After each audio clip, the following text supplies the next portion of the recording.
Today, justice for an Orem family. Last year, Rodolfo Villalobos was arrested for breaking into the home of that family, and before it was all over, a mother and her 4-year-old were violently beaten.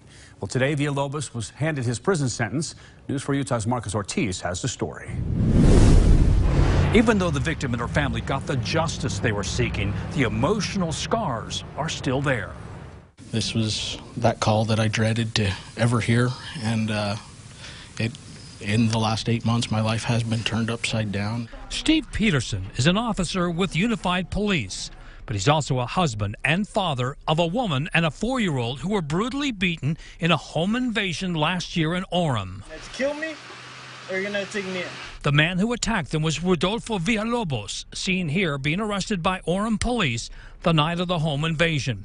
Today, he was sentenced to prison despite pleas of jail and probation from his attorney.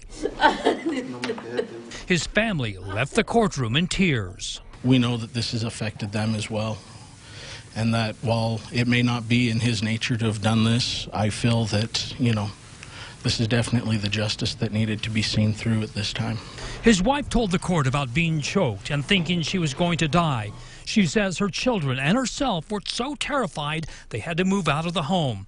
And according to her husband, they still have nightmares. The unanswered questions, when our children come to us and ask us things and they don't have answers, they're scared and they want to ask us and we don't have answers. Peterson's wife says that night she fought to survive.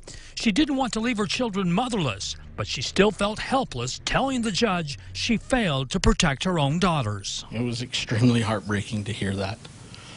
I don't know, that was probably the hardest part of today, was hearing her say that, because by no means did she fail to protect anybody. She was truly the hero that night. The judge handed down the harshest punishment possible.